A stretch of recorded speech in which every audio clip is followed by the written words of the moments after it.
Welcome to another A24 Vibe discussion, A24 fans. Today we'll be taking a hot skip and a jump to the greatest generation, revealing our top 10 favorite films from the 1940s. Not! Who would do a list like that? Have you gone mental? As if! We're actually reviewing our top 10 films from the 1990s. My name's Eric, and I'm drinking a Jefferson's Reserve Bourbon on the Rocks. Up next we have Kelly. Hi everyone, I'm drinking the same thing. I'm at a bit of a loss of words after that intro, and I hope that you all enjoyed it. So after me comes... Cool, William Whitlaw Gibson. I am also drinking a variant of the Jeffersons, but it's the ocean-aged rye. Delicious. I'm living it up in Alaska still. It's getting cold. There's snow. I'm scared for what's going to happen when it's actually wintertime. Kevin? Yep, it's going to suck. Best of luck to you, bud. Good evening, world. This is Kevin K. Konachek, and I am joining my fellow co-host in drinking liquor tonight. That's right. I have picked up a bottle of Willet Straight Rye Whiskey, a rare release, 4-year. It's a 4-year bottle. It's delicious. Drinking on the rocks and ready to talk 1990s cinema. Because, you know, we're 90s kids. Well, some of us, anyway. So... Woo! Whoop, I am. I think we all are. So, Yep. I think so. Wait, were you born in 90, Kevin? No, I mean... 88, but Yeah. formative years All of right, my all right. life. You know, after 2 years old in the 80s I and was counting, born so in 90s kid. A24 Vibe Discussion.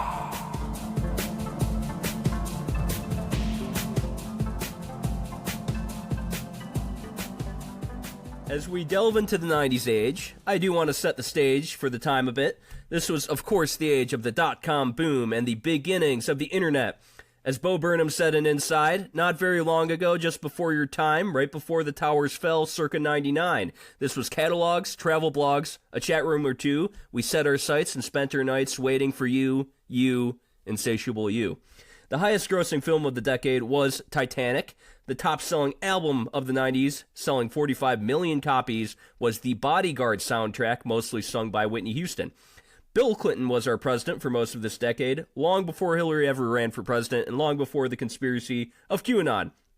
Instead of eating Tide Pods, people were sniffing glue in bags, and the grunge scene was huge, with Nirvana releasing the ultimate teen angst anthem, Smells Like Teen Spirit, inspiring a nation of teens to rebel against their parents and wear flannel with ripped jeans.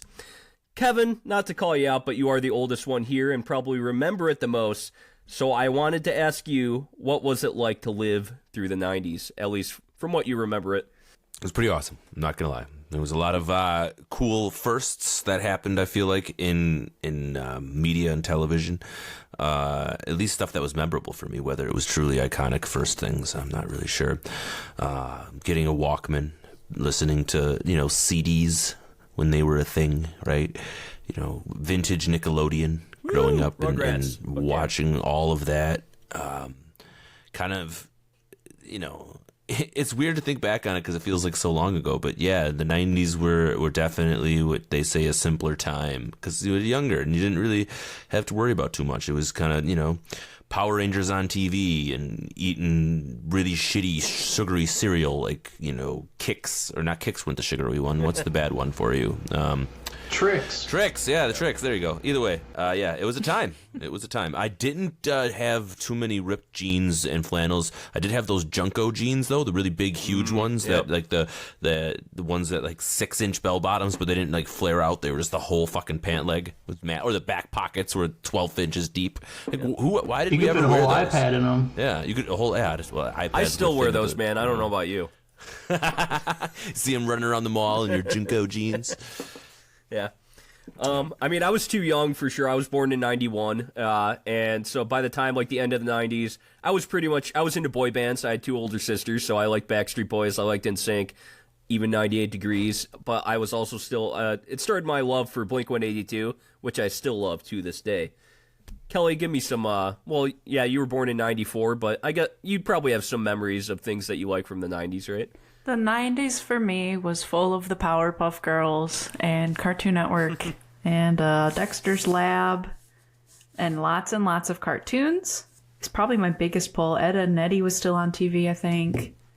And Sugar Ray I was really into, and Smash Mouth, R.I.P. it was the best of times. What can I say? I was a whole 6 years old by the time the 90s ended, and who doesn't like their formative years up to age 6? There's really, it's all goods and no bads. I guess when I look at films from the 90s, like some of the most iconic films such as Fight Club, Seven, Fargo, I can't help but feel a certain nihilistic ethos attached to it. Cole, would you say that's fair about the 90s, that people back then kind of cared less about social justice issues and they were a bit more nihilistic? I would say people definitely were. I would say so. I think people definitely were more nihilistic. But I also think that the 90s gave birth to some of the greatest comedies ever across, like, all generations. I think the 90s, you started to hit your peak with, like, I think SNL really had a strong push. A lot of amazing casts came out of that. A lot of great films from those generations. But overall, like, the 90s definitely was a time where things, there's a lot of fear and a lot of concern with a lot of things going on. I remember I was born in 94, so I was 6 years old when, the 2000s Y2K. happened. And, like, I remember Y2K, like, people freaking out. And I remember when the ball dropped, everyone's like, hey, all of our money's going to disappear. We're all going to die. Our stupid fucking computers don't know how to count to 2,000. What are we going to do? And, like, looking at it now, you're just like, what kind of maniacs are running around? But then again, you look at nowadays, we got a bunch of maniacs spewing off a bunch Still of crazy running stuff around. and vaccines and stuff. So it's all the same, but definitely it was an interesting time. And I had a great time going back and looking through all the films and kind of diving back into the 90s. And I'm very excited to talk about some of these awesome films. Same. All right. Well, let's start with our 10 through 6 from the 1990s. Kevin, why don't you get us going? All right. Sounds fantastic. Well, Eric, I'll say he didn't steal any of my thunder, but listing off one of my films already in this podcast so far makes me feel, I guess, pretty good, right? I mean, Yeah. I gotta say, recognize, good on good. But number 10 comes in is the 1999 classic Fight Club, starring Brad Pitt, Edward Norton, and Helena Bonham Carter. I love Fight Club. I love the novel by Chuck Palahniuk as well, so I think that probably makes the movie all that better for me. I think that the performances are just unique. They're captivating. There's just a level of violence in that film that borders on brutal, but also borders on beautiful. And I love that about that film. They just somehow make it just artistic enough to where you can't tear yourself away, but you really just want it to continue and you just want to see where the story goes. I love the kind of the science fiction twists and aspects of the film. I love the soundtrack. I love the performances. It just, in general, is just a fantastic movie, and it had to make my list, no doubt. Number 9 is the 1993 coming-of-age sports comedy, The Sandlot. That's right, baseball is superior to the sports that you like, and that's why you need to have The Sandlot in your top 10 films. It's just the best baseball movie, and, has to be in my top 10. Go Diamondbacks. Number 8 is... I fucking hate you. Die in a fire. We are no longer friends. I don't even want to be on this podcast anymore. I'd like to just quit. Walk away. Eric. You don't care. Kidding. I love you. Don't care. I have no... You don't care. Your football team gets a little bit good, and you can just shit all over my face. Fuck you. Okay. My number 8 is the 1994 cinemated, animated, beautiful Disney classic, The Lion King. That's right. If I had to pick any of the Disney movies on this list of 90s trains, The Lion King is the one for me. Cole, I'm not sure why I'm getting hate for that, but your Disney movie is probably going to be on there, or it's going to be a Studio Ghibli movie, and you'll just make fun of Disney in general, which is probably the case. But number 7 is the 1999 science fiction action film Independence Day, because I fucking love Will Smith's performance. I love the speeches, the aliens. I love everything about that film. As a kid, I had a VHS of it, and I wore it out. I just would watch that movie over and over again. It taught me what a strip club was. It taught me all sorts of just crazy things. So, yeah, great job, Independence Day. I don't know what I would do without you. And you said number 6 too? All right. Yeah. Number 6 is the 1995 family classic, we'll call it, Jumanji, starring Robin Williams. Interesting. Okay. I absolutely loved everything about that film. Its fantasy aspect, the child actors in it were just so good. Robin Williams just steals the day. No list with the 90s films would be complete with something from Robin Williams. And so I just made sure that he was in there somewhere for me. And that's where he comes in. So, yeah, number 6 is Jumanji.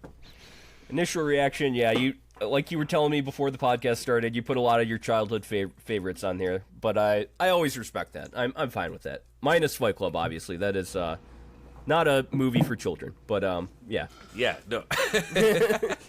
No, it's not. Yeah. Any other initial reactions to Kevin's list? We're gonna have some similarities. Disney sucks. Wait, what? One more time, Cole? Yeah, I think Disney's overrated, and Lion King is not that great. It's also stolen from a Japanese film, so It's kind of stolen from Hamlet. Yeah, Hamlet. Really it's Hamlet. Well, yeah, I mean, but Fine, there's literally Japanese stole it from Japanese. Yeah. There's a Japanese Shakespeare was animated not film Japanese. about a lion. I know, but It was there's not like, Japanese? What are you fuck sure? you guys. Kelly, initial reaction? Kevin and I are gonna have some overlap, so I agree with him, and that's Yes. Yeah. Good. All right, That makes that's me fair. happy. Cole, why don't you go next, since you had such strong words about Disney and Shakespeare being Japanese? And baseball, you bastard. Oh yeah, well, I mean, Sandlot's a great film. It would have been better if it was about any other sport. But More of a Mighty Ducks my fan. number 10. Oh, Mighty Ducks, so fucking good. But So good. my number 10 is the 1995 classic. Again, I talked about how I feel like the 90s, at least for me, was some of the best comedy films of all time. I'm gonna have to go with Tommy Boy. You got David Spade, Chris Farley. It's like peak Chris Farley, the best he's ever been, best he ever was. Like, I absolutely love this film. It's kind of one of my, I would say, like safety, like warm and fuzzy movies that I like to watch. Going into number 9 is kind of the similar thing. I think it's I don't think they're like the best movies ever, but they're near and dear to my heart, and they're my popcorn good times vibes. It's Dumb and Dumber, Jim Carrey, Jeff Daniels. I mean, you got to represent Jeff from the Michigan. I think he lives in like Chelsea or something like that. He's got the Rose Theater down there. Love that movie. I remember like watching that with my dad all the time, quoting it as like a wee lad. So 1994, Dumb and Dumber, number 9. Going into number 8, getting a little bit away from comedy, still dabbling in the comedy. As you notice, my films will kind of go from a comedy kind of scale upwards into more serious roles. 1997, we have one of my favorite films that kind of gets me into like the sci-fi genre. It stars Bruce Willis. It's got Leeloo Dallas multi-pass. It's Fifth Element. It's amazing. Just over the top ridiculousness. Everything about this film is just hilarious. You know, me in my formative years watching this movie with the God, what is her name? The main actress, Mila Jokovic or whatever, running around. Good times, great film, 1997, Fifth Element. Then getting into my more serious roles at number 7 here, we have the 1996 classic Fargo. I mean, this film has everything. It's got comedy, but it's also it dabbles into the like real stories, even though it's not really a real story, but just like crazy storylines, lots of good actors and actresses throughout this film, just kind of like over the top. You're kind of I think this was like the Coen brothers, like my first introduction to them and their film styles, and just like the cinematography and overall storytelling is phenomenal. And also, I just went to Fargo and watched the movie while I was there, and I visited the wood chipper, so gotta represent. My number 6 film is one that I don't think a lot of people have seen, but they definitely should. It's Hard Boiled.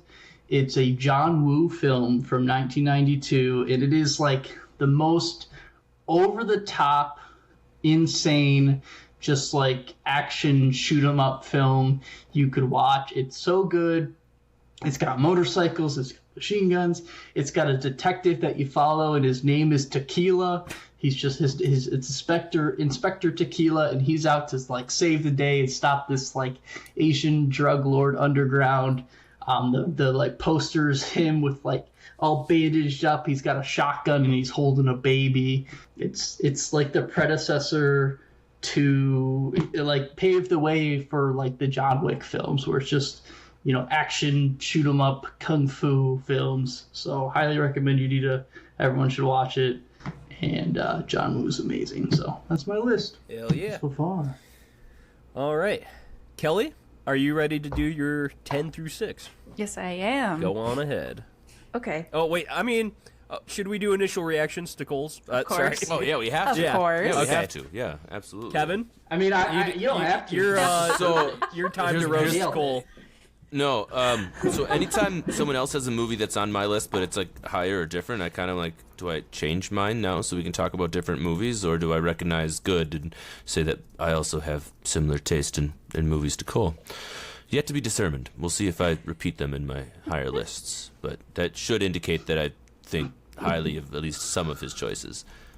And I've never seen the last one that he mentioned, so I think that's fun. I'll have to check that out, and anytime you can give me John Wick vibes, I'm in a good spot. So, Yeah, I mean, you came out Tommy Boy, Dumb and Dumber right away, and okay, I'll respect the comedic aspects being on this list. I don't really have any straightforward comedies on my list, but I mean, I don't know if that's like I almost had Happy Gilmore too, so Yeah, that might be the Yeah. old school Crazy. movie reviewer in me, where I like downgrade things that are just straight comedies. Even though like I don't know, I like dark comedies a lot, but if it's just like a comedy for comedy's sake, I guess it's just not making my top 10 list. So, Kelly, I you will have anything to say, we were talking, I think last week, about how Cole is a Gemini, and my mother's also a Gemini, and my mom's two most quoted movies are Dumb and Dumber and Tommy Boy. Coincidence? I think not. So that was really funny. And then, of course, I 100% thought that Cole would have Fifth Element on his list, and I'm happy to see it represented already.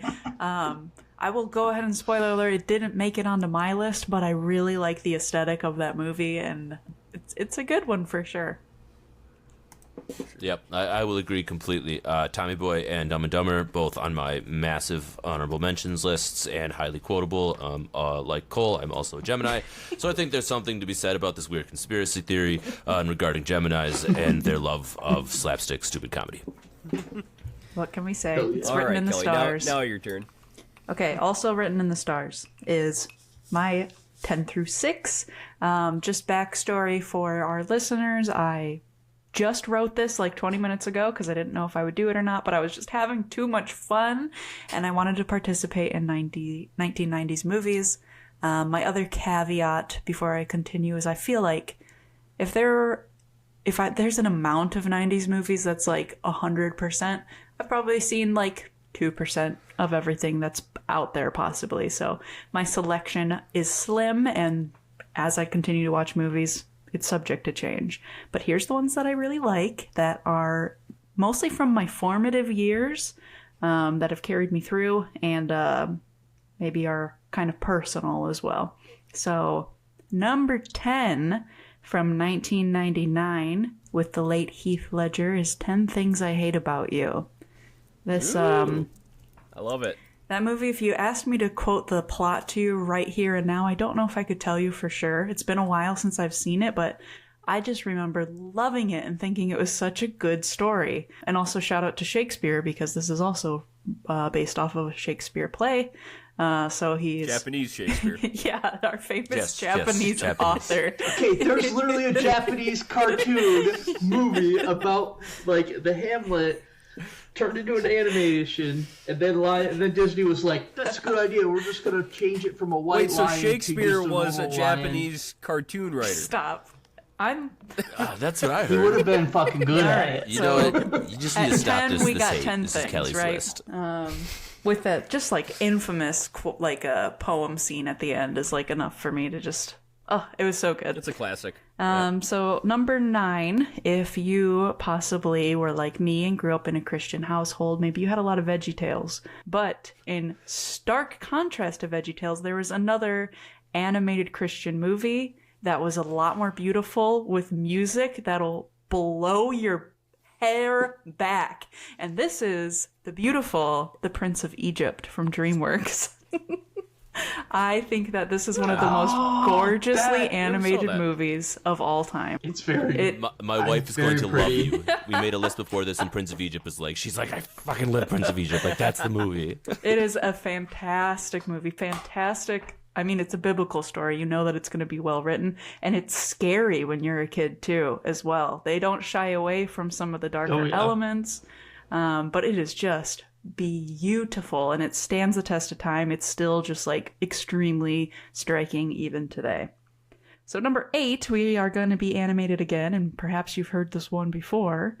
This is The Lion King from Disney in '94. It also came out the day that I was born, which is kind of weird, and that's a little fun fact about me. This movie, I mean, what can I say that Kevin didn't already say, but very formative for me.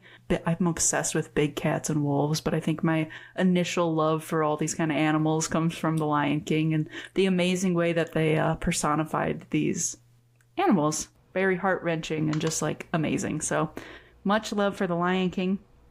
Number 7, this one's probably going to be on everyone's list. Also from '94. A little Tarantino flick we call Pulp Fiction. Maybe it's lower on my list than others, but iconic movie. Probably one that I've seen 10 times or more. And it never gets old. It's such a great tale to follow. It's shot in such a fun way, and it's just like peak Tarantino. So that's definitely needs to be on my 90s list. And at 6, another iconic from '99 that we've already heard is Fight Club.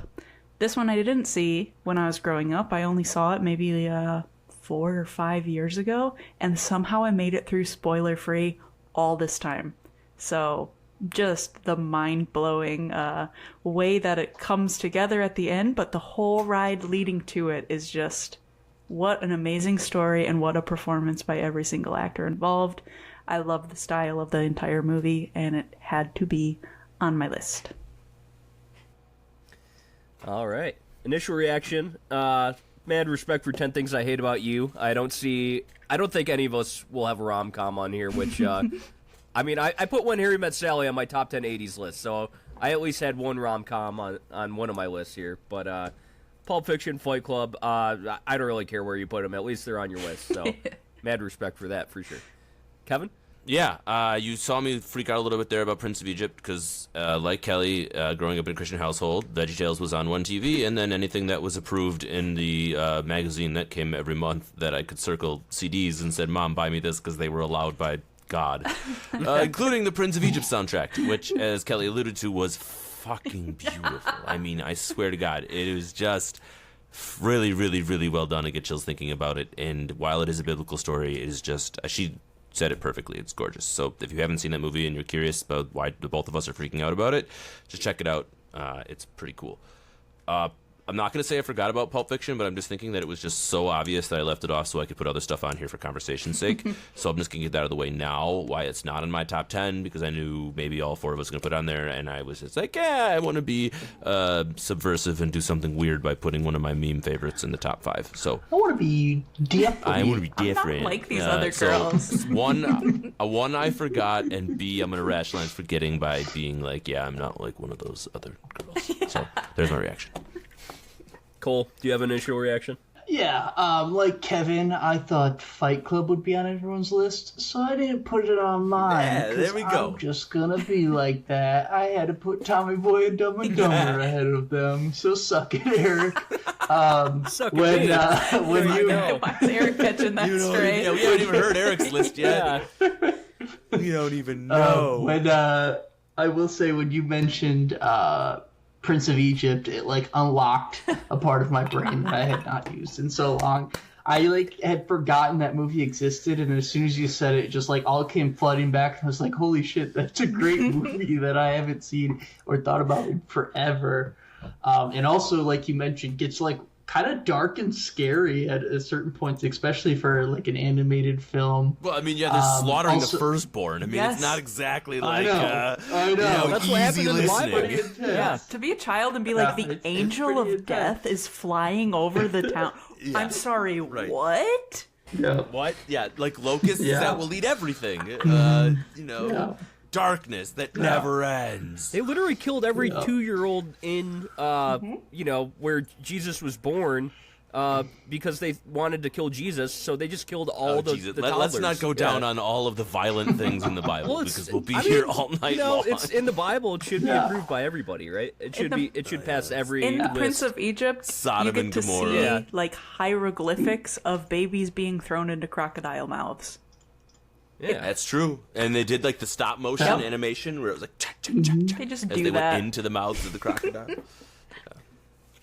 Yeah. And then also growing up in a household with 3 sisters and no brothers and no real discernible vote in movie night. 10 Things I Hate About You is a phenomenal film, and I've seen it many times. And I, Yeah, let definitely me respect the absolutely go choice. on. I love you, baby. Oh, yeah. Like that whole scene is just freaking into my mind for forever and always. One of my favorites. Just give me a microphone and give me a Yeah. set of fucking bleachers, and I'm gonna go running. Like Yeah. I love it. Yeah. So, overall, I thought it was great. I think Lion King is still, I don't know. Also, the movie is Kimba. It's literally the Japanese movie is called The White Kimba, Lion. and it's the Hamlet version. Yeah, of the White Lion, and they're like, you know what would be great? Simba. All right, Eric. All right. Show me your list now. So I think right, Eric. I will surprise you all. I do not have Fight Club on this list. I'm surprised. Number 10, I have Being John Malkovich, 1999, my favorite screenwriter of all time, Charlie Kaufman. It is a mindfuck of a movie that I could totally see A24 doing if they were around during that time. I love John Cusack's performance in this, and for a matter of fact, Cameron Diaz's performance in this. Like, she just took this random indie role, and it was like, holy shit, this is awesome. Number 9, The Truman Show, 1998. This movie predicted reality TV and social media, and the fact that we'd have a camera on us at all times. We are living in The Truman Show every day. It was a movie far ahead of its time, and an extremely underrated performance by one of the best actors of the 90s, Jim Carrey. In case I don't see you, good afternoon, good evening, and good night. Philadelphia is my number 8, 1993. This was kind of mainstream Hollywood finally coming out in support of the LGBTQ plus population, and also, in my opinion, the best performance by Tom Hanks of all time. And it shined a big light on the AIDS crisis while the politicians were still far behind in dealing with it. Number 7, I have Fargo, 1996. No surprise there. A Coen Brothers masterpiece. I thought this won Best Picture when I looked it up, but The English Patient actually won it that year, which pisses me off to no end. This is one of my favorite performances of all time by Frances McDormand, playing our lead cop. The dark comedy aspect and the writing of it and all the Midwestern accents, where I'm from the Midwest, and when I went up to the Upper Peninsula, I would hear that all the time, and it just reminded me so much of it. It's just like writing, beyond its years, too.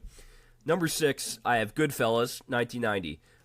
This is, in my opinion, the best mafia movie of all time, and my favorite Martin Scorsese movie. The fact that this is all based on a true story gives this film kind of a grittier aspect to it that I appreciate a lot. I had the Godfather movies much higher on my top 70s list, and me putting this at 6 on my top 90s list just tells you how much better the 90s were for movies than the 70s. Initial reactions. How about it? Yeah, so initially I got several of those on my giant list of honorable mentions and things that I would put on multiple lists. I mean, you nailed it with the Goodfellas. I'll talk more about one of your other ones later in my list.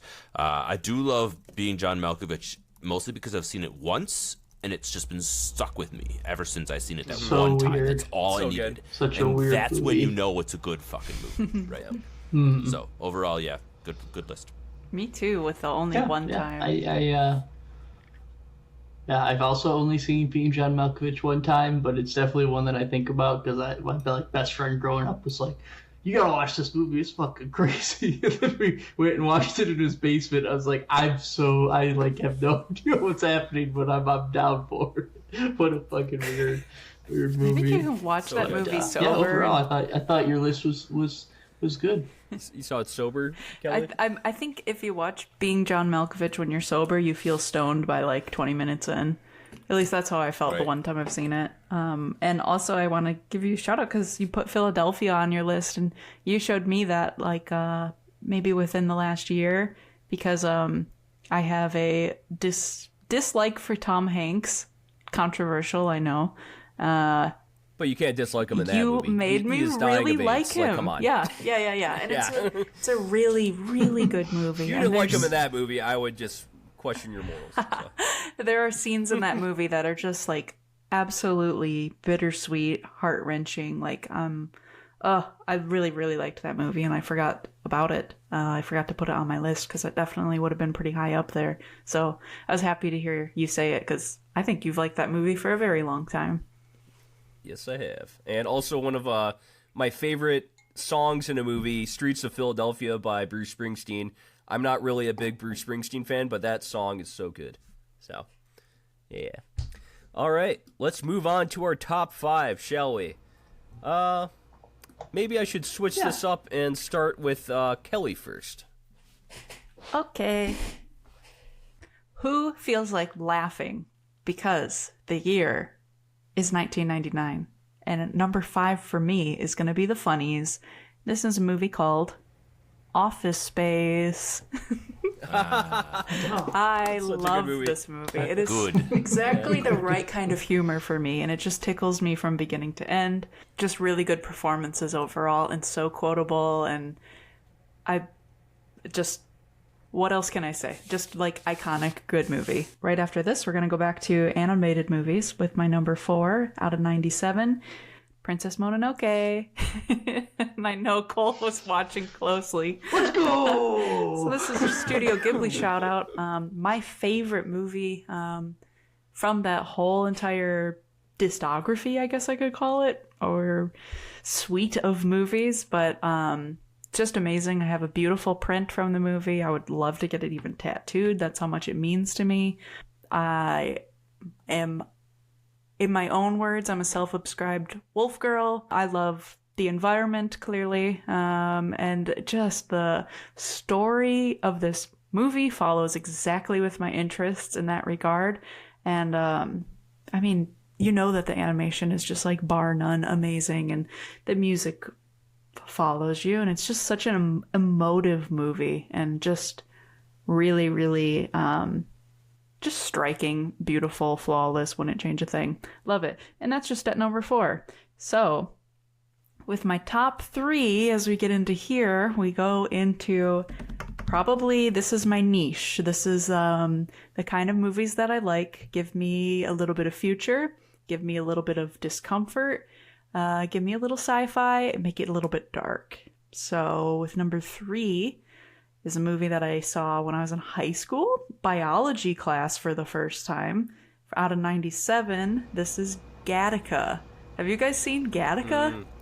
No, but I've heard of it. Gattaca! That line's from Dog Day Ethan Afternoon. Hawke, But yeah. that's right. This one, so, like, the premise of it, I'll just give you just a quick cliff note. The iconic scene to me, basically it's in a future where your genes are defined ahead of time and people are having designer babies, and then there becomes like class breakup between people who are designer and people who aren't. And this guy, who's our main character, wakes up like every morning and assumes the identity of one of these designer people, and like, I feel like every time I take a shower and I like scrub my skin really hard, I'm pretending to get off like my skin cells so I can put on my fake fingerprints to go into work later. So, such a great movie. Just that premise alone was phenomenal, and then it's one that just carries it all the way through to the end. Love Gattaca. Number 2 is the first movie I ever remember bawling my eyes out to, and this is from 1990 with Johnny Depp. It is Edward Scissorhands. I Love the setting of this movie with Tim Burton's like perfect little picturesque pastel town, and then in comes Scissorhands, just strapped up, scissors all over his fingers. All the weirdness of like, what am I trying to say? Like a Beetlejuice kind of reunion around the dinner table, and like the awkward doesn't fit into the world, but also the world's super messed up in its own way. And there's this scene where he almost gets human hands and it doesn't work out, and I cried my eyes out. So I loved Edward Scissorhands. Big emotional impact for me, and great performances all throughout. And lastly, and I'll get off my soapbox, is my favorite movie of all time, which is out of 1999 and follows what I said that top 3 was going to go with. This is The Matrix, my friends. That is just the best movie that there is. I love the story. You see it once and it just changes the entire way that you look at the world. At least that's true for me. I just like jaw on the floor. I've watched this movie over and over. And the first time I saw it, I was way too young. I think I was 8 years old. So shout out to my brother who really formed the rest of my life by showing me that. But the soundtrack from that movie follows me throughout my entire life as well. And entire thing, just absolutely fantastic characters. Each one of them, I feel like you could write a whole new novel about just and based on their screen time alone. So amazing. What else can I say? I've had some whiskey and I love The Matrix. That's all I can say. Yeah. Well, initial reaction, Kevin, you start. I want to watch The Matrix again. Like, holy shit. I had forgotten. She's not wrong in the whole transformative side of it. Like, when you watch that for the first time, I know it's a meme and, like, inside The Matrix, when you realize about The Matrix, like, you're not the part. But it's true, though. That movie was so fucking just ahead of its time in just so many different ways. From a sci-fi aspect, from, like, having character roles that were so defined and, like, the performances, Keanu, and pardon me, I forget the female's lead's actress's name, but played Trinity. Yeah, whoever played Trinity. Carrie-Anne Moss. Carrie-Anne Moss. There you go. Morpheus. The whole fucking thing. Like, yeah. Goddamn. Forgot about The Matrix. Love The Matrix. Gotta go watch it. Good call. Rest of your list, awesome, but Matrix highlight for sure. I was gonna say, great list. I love that you have Princess Mononoke on there. My question to you, Kelly, is: have you seen Fern Gully? I have seen it one time, and it was a Gemini friend of mine who showed it to me, of course. Stolen. That's like just another one of those kind of like environmentalist movies that I grew up watching with like my sister. And it's one that I feel like not a lot of people have seen, and it's also kind of it's a weird one. It's a weird one for sure, but yeah. Oh man, that animation of Fern Gully is like, it's not Uncanny Valley, but it's something similar where it kind of makes my stomach churn a little bit. For sure, but Princess Mononoke, I'm so happy you have that on the list. Oh yeah, no, Studio Ghibli Way needs a better shout than out in the anything 90s. Disney has ever done. Hey. Can we just celebrate both? She had Lion King and Princess Mononoke in the same, top 10, so they can get along. Yeah. I mean, Pixar. I'll celebrate anything Pixar does. So is Toy Story on your list then? Huh? No. All right, Kevin, because of your inquiring into Cole's list, you have to go next now. Eric, I have to hear your thoughts on my top 5. Oh, yeah. Okay. The Matrix being number 1, mad respect there. I love that. Well, we'll see later if it's in my top 5. It might be, it might not be. Office Space at number 5. That threw me for a loop. I did not think I'd hear Office Space tonight. And, like, I did remember that movie, but I don't know. It's one of the funniest movies of all time to me. It really is. Yeah, I couldn't put it in my top 10, but I still love it. Princess Mononoke. Kelly, you showed me that because you're a Studio Ghibli fan, and that is one of my favorite animated movies of all time. And then Gattaca, we watched that together, I think, Kelly. Also another great sci-fi film, very underrated. And yeah, Edward Scissorhands it's probably my favorite Tim Burton movie of all time. That or Ed Wood, which is another 90s film. But yeah, like there's a certain like Disney aspect to Tim Burton's films. I don't know what it is, and like it appeals to some people, doesn't appeal as much to other people. Maybe it's because it's so like aesthetic in its approach. I just couldn't put any of his films in my top 10, sadly. But I still respect it a lot. Edward Scissorhands falls into like the movie categories of I don't understand how this movie got made or pitched. I'm happy it did. Yeah. But I don't understand Well, he how made you Batman. like go into like and then he had a blank check. He made Yeah. I guess, but he's just like, guys, I have this amazing idea. We get Johnny Depp, his hands are scissors. And they said, And they're just like, what? You're just like, it's just, he goes, there's antics, he cuts hedges, hair, and then they like try and make him not have scissor hands, but it's also like turns Christmas. out it's a good thing. Yeah. when he cuts women's hair, dressed like they like kind of orgasm for him. I don't know, but would that be fun?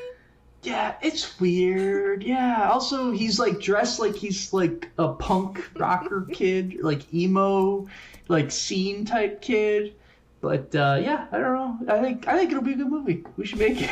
It's like The Lobster all over again. I don't understand how some of these films get made. They said, how much money do you need? Go Like ahead. Eric said, blank check, and Burton got creative. Yeah, no, like it's definitely one of those cases in Hollywood where a director, like, they just had so much like commercial success after, you know, like Tim Burton did Batman, and the studios were like, all right, do whatever the fuck you want, like here's a check. And yeah, I mean, well, he got Johnny Depp on and Winona Ryder, and so I'm sure they were like, all right, I'm sure it'll do well. And actually, I haven't looked it up if it was a commercial success, but I mean, it's one of his most well-known films of all time for sure. So Definitely. I'm sure it did well. Yeah. All right, well, Kevin, you up next. Okay, coming in What? at number 5 is the 1993 Steven Spielberg-directed classic Jurassic Park. That's right, Jeff Goldblum in all of Jeff Goldblum's glory, making everybody look silly as they all run around the park getting eaten by dinosaurs. That film was awesome. It really was just so cool they were able to do with practical effects and creating these bigger-than-life dinosaurs. And the idea that you could have a theme park related to that is just persevered throughout that film. Obviously, it was a novel by Michael Crichton, and they were able to adapt it wonderfully into this film.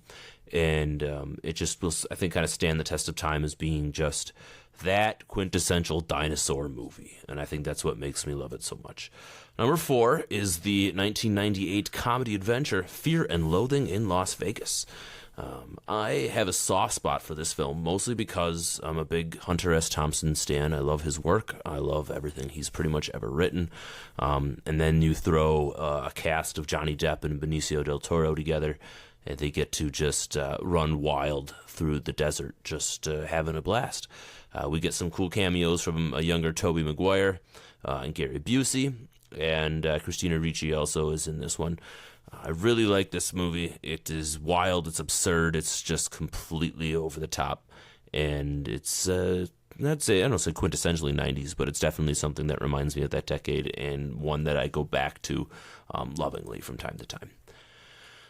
Number 3 comes in as a callback to the very first episode of this podcast that we ever recorded.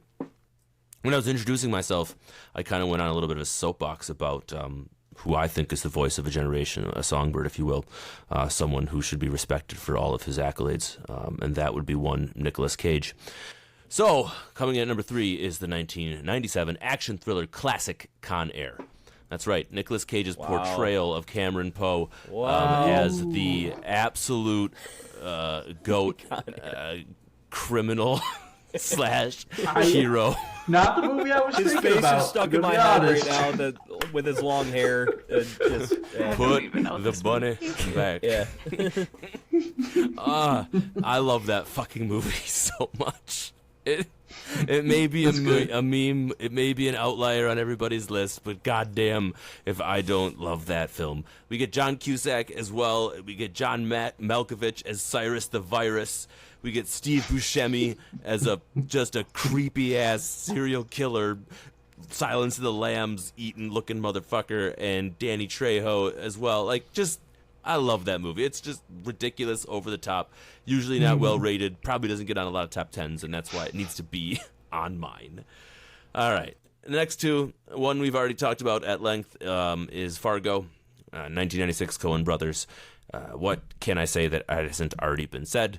This movie is graphic but beautiful. It is stylistic. The writing is just otherworldly. The actors and the actresses, all performances are just off the top. Minimalistic at best, but just hits like a frickin' sledgehammer. I can see why it's a tourist attraction for people. I can see why it's something that's talked about in cinematic circles. It's just brilliant. And it's no surprise to me that the minds that brought that film to life bring my number one film to life. One that I have avowed as my absolute favorite film for eternity and always will. And that would be the 1998 comedy crime drama, The Big Lebowski. That's right. The Big Lebowski is my absolute favorite film, and it is a 90s classic. The Coen brothers also wrote and directed The Big Lebowski. Jeff Bridges, John Goodman, Steve Buscemi, Julianne Moore. I mean, like, it's great. It's brilliant. Tara Reid, so good on so many levels. It's something that stands my test from a comedy aspect, from an action aspect, from a just dialogue, the colors, the directing, the cinematography, just everything. It's perfect for me. I fucking love that movie. I've watched it 100 times and I'll watch it 100 more. So grab your White Russians, everybody, don on your bathrobes, grab your favorite carpets, and go bowling with me because Big Lebowski is number one. And there's my list. A lot of balls there, sir, to put Big Lebowski at number one, but I respect it. I mean, no Schindler's List on anybody's list so far. That's very interesting. I just like, I feel like everybody's watched that film and like is Nope, not me. Yeah, Sorry, that's the one that's escaped me. Yeah, that's one where I'm like just surprised nobody's giving it props. And also, I'm sure it's a brilliant movie. Yeah, I've Pulp just never Fiction, seen it. No Pulp Fiction on your list? Like I said, it was your version of the Fight Club was my version of Pulp All right. Fiction. Yeah. So, like, Interesting. again, forgot it was there, but kind of, everybody Yeah. knows it. I mean, Doesn't like, need to be talked about. Jurassic Park, You know. that's one I expected on a lot of people's lists. But, yeah, you're going very heavy in the favorites, which, all right, man. If you want to Hey, do that, man, that's what favorite lists are. Yeah. Look, I'm going to say to our listeners, you're right. It's not the top 10 most rated films of the 90s. Absolutely flipping not. But these I had like 50. I had to whittle it down to these 10. And these are my favorites. The ones I've watched the most, the ones I care about the most, and the ones that mean the most to me. And I think a lot of you have the similar lists and things that we're defending here. So while it may be surprising to you, I think it makes perfect sense to me. Okay. Cole, initial reaction? I got really excited when you started talking about Nick Cage in the 90s. I still love Con Air, and I'm glad that Aaron Rodgers dressed up like him, but I really thought you were about to say Face Off. Yeah, Face Off was where John you were gonna go. Travolta. And that was the other one, right? That's If what it I wasn't thought. Con Air, Face Off was the other option. It's on my list for sure. Yeah. Yeah. But no, I loved it. I think The Big Lebowski is a great film. It's always a good time. It's not spoiler, not on my list, but I've definitely seen it a lot. I've seen Con Air many, many times. Overall, I think Kevin's list is probably the best list to maybe just like a kind of a comfort food of the 90s is what I would call it. Oh, thanks, guy. I think. No. I think. Kelly, you got an initial reaction? I think We so. love comfort food. So I have not seen Con Air. I have not even seen Fargo. And your other three, I have all seen like one time. So unfortunately, I don't have a whole lot to weigh in on. But I remember really liking The Big Lebowski and going, oh my gosh, this was worth all of the hype. So it earning number one makes a lot of sense for me. And Fear and Loathing, I remember enjoying a lot too. So I guess I have 2 more movies that I need to watch soon. For sure. All right, well, I'll slip myself in and save Cole for last. Save the best for last here. All right, I'm here to horrify you completely after Kevin, went the other way. He wanted to give you the family-friendly movies. I'm going to completely horrify you and disturb you. Horrify. Number 5, I Give me have train spotting, baby. The Matrix, 1999, another movie that predicted the future. It is a movie that is still quoted to this day and is in so many memes. It was a pop culture phenomenon for a reason and possibly the best action film of all time. And I'm not a huge action fan, so it kind of marked like the beginning of internet culture, and it is so meta on so many levels. And I don't think like we still like realize the impact this film had on internet culture. Number 4, Pulp Fiction, 1994. This was the best Quentin Tarantino movie in my opinion, and arguably one of the top 5 screenplays of all time. And as a aspiring screenwriter, I just really enjoy that. So many great lines in here. And the non-linear timelines, just the use of that at that time it wasn't being used very often. So it took a lot of, courage to come out and just use all these non-linear timelines. But it was like done so well, and it's been used so many times ever since. Number 3, I have The Shawshank Redemption, 1994. This was actually adapted off a Stephen King short story, and the prison was actually referenced in the book It. So it is in the larger Stephen King universe, which is pretty cool. Regardless, I watched this when I was in the 7th grade because I saw it atop the IMDb Top 250 list, and I did not see the twist coming at the end. I think that's the big criticism of this movie is that Wait, people say they saw the twist coming. Yeah, Okay. I'm not going to say it. Okay. But, at that time, I could not see the twist coming. And it kind of started my real love for movies as an experience. Like, I always talk about just, wanting to feel something for a movie. And this movie does that in spades. And why I like this so much, it tells an amazing story. But then going back to it years later, I see that it was actually, a greater societal comment about the horrors of incarceration. And that was also well ahead of its time. Number 2, I have Schindler's List, 1993. This was the best Steven Spielberg movie of all time. If you want a directing masterclass, and I'd argue the best directed movie of all time, I think this is it. Nothing kind of captures the horrors of humanity and one of the worst things to happen in history quite like Schindler's List. And I would have put this at number 1, but it wasn't completely true to history and the way they depicted Oskar Schindler. If you read his biography, he wasn't actually this completely altruistic guy, but I'll rest my case on that. I can still appreciate this film for being perfect in nearly every other aspect.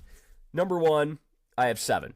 There is something about this film that just sticks with me more than any other movie of all time. It might be David Fincher's directing, Kevin Spacey's horrifying performance, which now, what we know about him, you feel like he's, pulling from other shit while he's playing this horrible character, and the infamous ending. Maybe it's the theme of it, but really, I think it's just this aesthetic of this film that has haunted me to this day. The rain and just everything like that was created to kind of make a portrait in this film. And it's, again, another movie I'll come back to when I say this is what I love about movies, is what this film created just with the tone of the film. And that's my list. Initial reactions, Kelly. It sounds like you. What else can I say? Basically everything that you said, I was like, that's Eric for me. I still have yet to see Shawshank Redemption, so we need to watch that together. Is definitely what I wrote down. Yeah. I think that it's cool that my number 1 is your number 5. That shows where our interests kind of align, and I like how serious your list got. I feel like as time went on, like you were alluding to, if Kevin's list was comfort food, yours is a salad where everything's really crunchy. So lots of carrots. Yeah. But I know how much you love 7, so that makes a lot of sense that would be your number 1. What I was saying with Shawshank, it's I want a movie to make me feel, and comedy makes me laugh, but I think that most memorable movie watching experiences for me were where I was either horrified or just a little disturbed, and maybe that's because again, I'm a warped human being, but yeah, that's probably why I lean towards these films when I my look biggest at my top 5. My biggest takeaway is that I need to see 7. Yeah, because I've never seen it. Yeah, and Honestly, you haven't seen a lot of so horror, good. and that's what probably my favorite horror film of all time, at least top three. But yeah. I need to see it. I definitely want to watch it. So it's just a matter of sitting down and doing it. I mean, Brad Pitt, Morgan Freeman, like you said. Yeah, Good shit. so good. Cole, reaction before you give your top five? Yeah, I mean, for a very, very long time, I always said Shawshank was my favorite film. So, mad respects for that movie. Phenomenal movie. Seven is an amazing movie. My partner Amanda, I think that's her all-time favorite movie. Good. So, great movie. Great lines to quote throughout. Schindler's List is a very powerful movie as well. So, I mean, I can't argue with your list. I think, like Kelly said, your list is kind of I would say, like the film critics version of the 90s, of like someone that takes like deep thought and a deep dive, similar to what we do with A24 films. Of like, if I was going to rank those, that's how I would rank them, without, if you like remove the nostalgia factor out of it for the 90s And I kids. can't do that at all. Like, Yeah, I almost put Homeward Bound on this fucker, okay? Very fair, very fair. Well, there's a list for everybody, so yeah, including a Schindler's List. So, all right, Cole, you up next? Ooh. Yeah, All right, so my number 5 is one that I hold dear and dear to my heart. I think it's from 1991. It stars probably one of the greatest action heroes of all time, and they took a movie and they made a sequel and they spun it on its head. They took the bad guy and they made him the good guy. I'm talking about Terminator 2 Judgment Day. Arnold Schwarzenegger came back, and guess what? He's the good guy now. And there's a weird melty guy that's the bad guy. And this movie fucking rocks. I love this movie. It's like over-the-top action, deals with robots and shit. Like, I ate this up, and going back and looking, like, watching it, it's like, I think it's really amazing that they, again, almost subverted expectations of the original Terminator, where Arnold Schwarzenegger was the bad guy, and in the sequel they're like, I'm going to make a movie where he's the good guy now. And you don't see that very often anymore, and I think they did a really good job with it. Going to my number 4 film is one that I think is probably one of the greatest war films of all time. It has one of the most, I think, like, brutal military scenes. It's Saving Private Ryan from 1998. The, like, storming the beach of Normandy type scene is just, like, very brutal. It's a good depiction of like World War II. I think it tells a phenomenal story. It's got like a crazy, just like absolute stacked cast with Tom Hanks, Matt Damon. It's got Vin Diesel in it. It's got like all these crazy guys in it. It's like he is in all it, over the time. Oh yeah, Vin Diesel's in Saving Private Ryan? he is. He is. It's Christ. like it's great. I love this movie. I remember watching it growing up and just thinking, man, like this is. And then Tom Hanks went on to make Band of Brothers in the Pacific and some of these like phenomenal mini series with HBO, and I love this film. Going into my number 3 is one that we've heard many times already, and that's the 1994 Pulp Fiction. I mean, Quentin Tarantino, the writing, the cast, the ensemble, just like everything. I mean, you got Uma Thurman, John Travolta, Samuel L. Jackson, Bruce Willis. Like, this movie is just, it's awesome. If you like, if someone told me that they don't like Pulp Fiction, I think that they just don't like movies, or they just don't understand. Like, I just don't. Guys, I didn't put it on my list. Doesn't mean I haven't seen it. All right, I've seen it. I know. I've seen I know. it. Okay. You just As long don't as you like say it. you Fine. don't. Bullshit. Yeah. I just didn't want to put it on my list because I knew all you fuckers would. So Yeah. So good. it. I mean, Sorry. we could do a whole episode about how much we love Pulp Fiction. What's in the case? We could do a whole episode on what's in the case. Yeah. Yeah. Marcel's my dick number pic. 2. My number 2 is the. Marcellus. Sorry. My number 2 is the greatest animated film of the 90s and maybe of all time, in my opinion. It's Princess Mononoke. Disney can fuck off. God, Studio Ghibli just- does everything better, badder, more beautiful, tells a better story, it's actually impactful, doesn't, teach kids about abusive relationships are okay and all sorts of weird fucked up stuff. It's all about saving the environment and being strong. And I just love this movie. I think I support Kelly in getting a tattoo of Princess Mononoke. As a person that has a tattoo of a Princess Mononoke, yes. I think it's a great idea. Oh, shout out to you. I have some artists that I think you would love. Shout out to you. But absolutely love this movie. It's my favorite Studio Ghibli film. And I remember my sister and I renting this from the library. Had no idea what I was getting into, but we watched it one night and I was like, holy shit, this movie's amazing. Like little preteen Cole was just like, this is amazing. I didn't know cartoons could be this fucking badass. I mean, that's how I feel about Studio Ghibli in general, like that across the whole board. Yeah. Like, I didn't realize that cartoons could be this badass. Like, absolutely fucking love it. Yeah, and then my number one is one of the greatest practical effects films of all time. It's the 1993 Jurassic Park. I mean, as a kid that grew up who fucking read every dinosaur book in that he could get from the library, I love practical effects. I'm obsessed with this film. I've seen it a bunch. I just rewatched the whole Jurassic Park film franchise. How many are there? Mostly because there's 6 of them. Oh. So I will say the back half is a lot worse than the front half. but I love this movie, and there's so many just little things throughout this film that I keep going back and watching over and over that just make me love it more and more. I mean, you got some amazing actors with Jeff Goldblum, and it's just I don't know, I love it, and life I finds don't a know. way.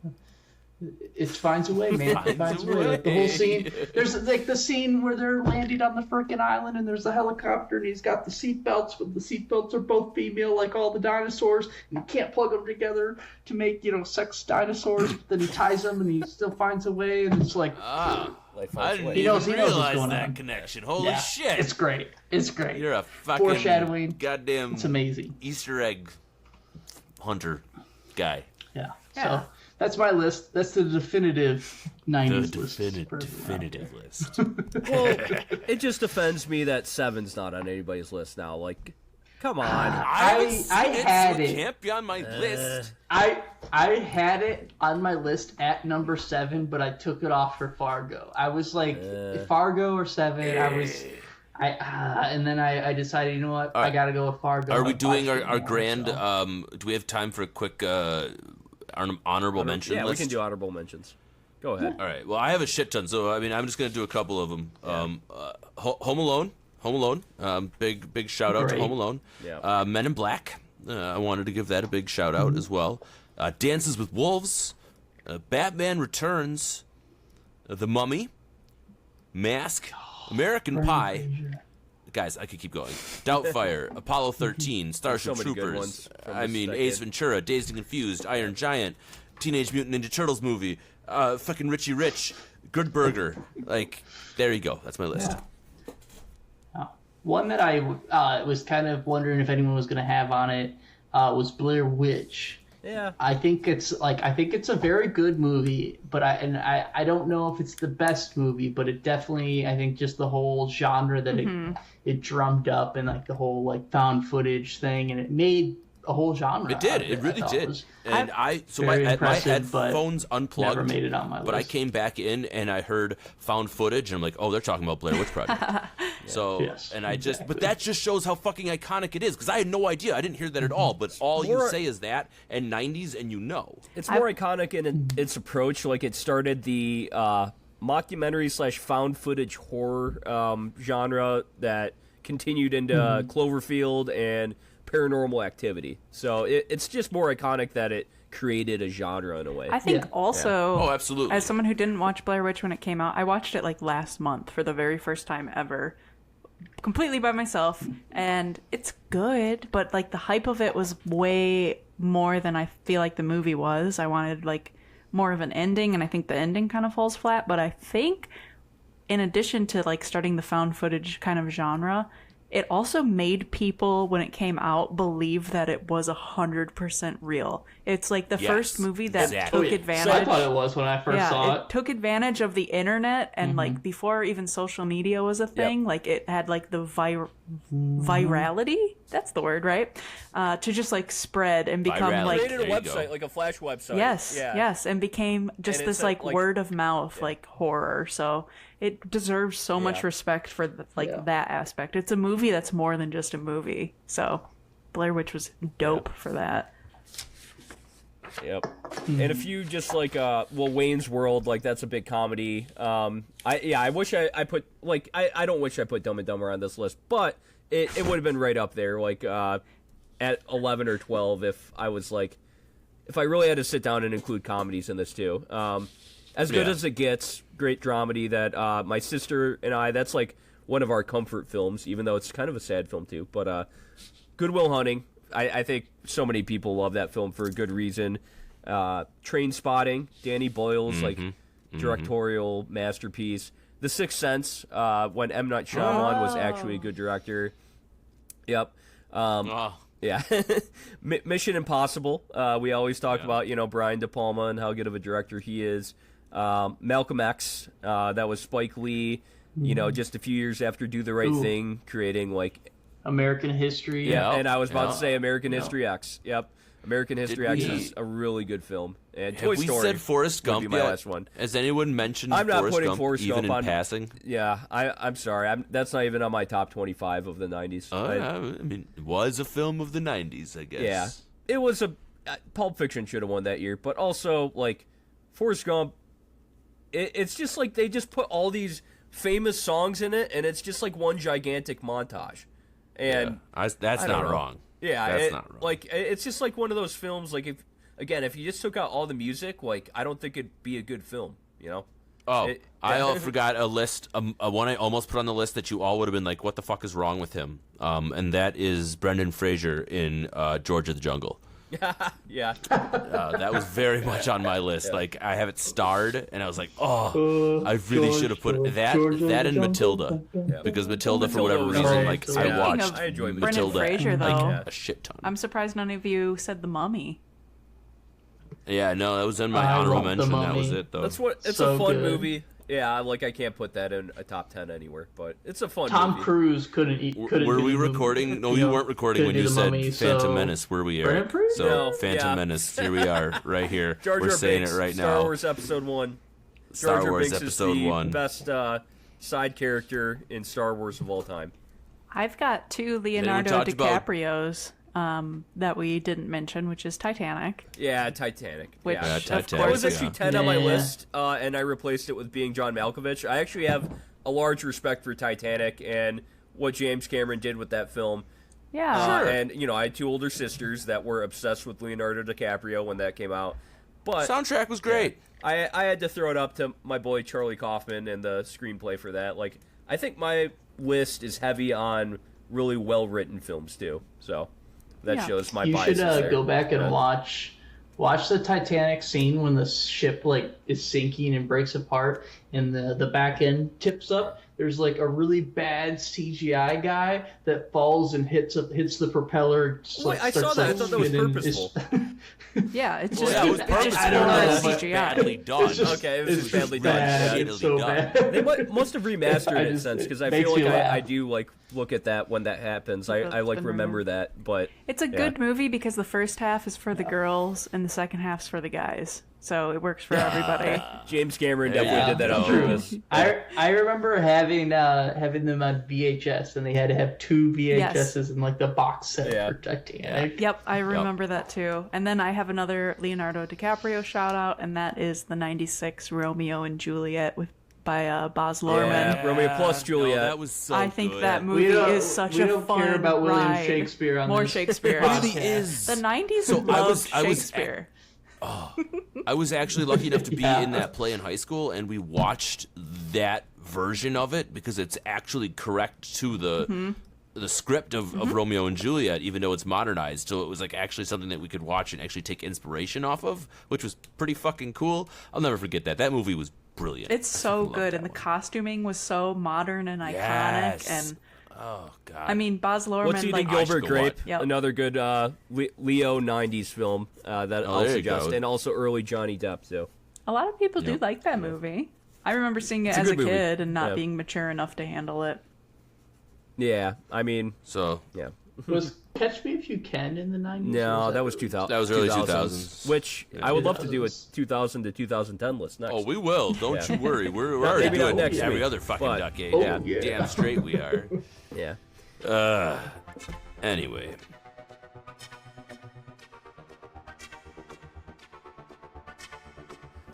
Hello, A24 Rocks fans. This is Eric here coming at you with our first collaborative ranking list. How will we decide on these rankings for our collaborative top 10 films from the 1990s? Well, I've devised a point system that is fair and equitable to all. First things first, if someone ranked a film number 1 on their list, then that film gets 100 points. If someone ranked a film 2 on their list, then that film gets 90 points. If someone ranked a film 3 on their list, then that film gets 80 points. The 10th ranked film on their list only gets 10 points.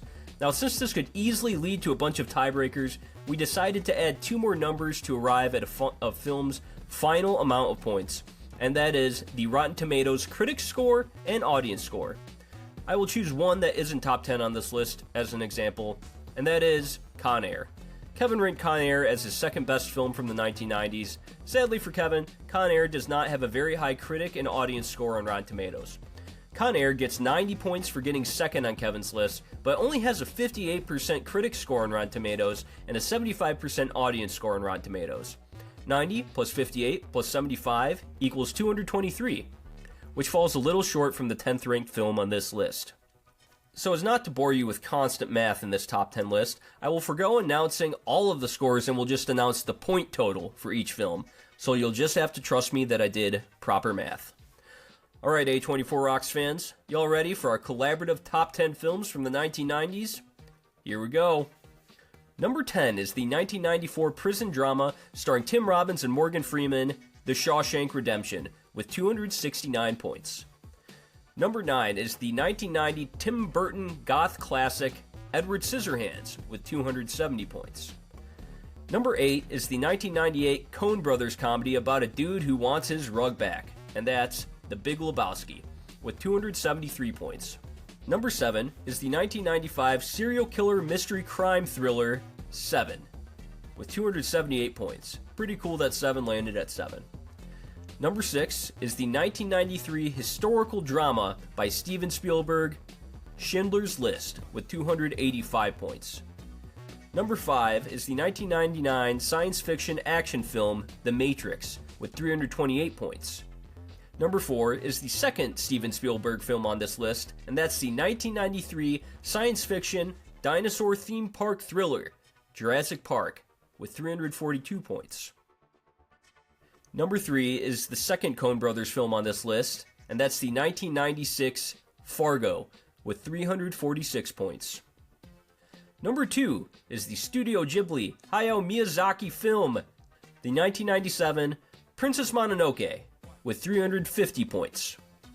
And number 1, the moment you've all been waiting for, our top-rated film from the 1990s, striking down upon thee with great vengeance and furious anger, Quentin Tarantino and Roger Avery's 1994 cinema masterpiece, Pulp Fiction, with 378 points.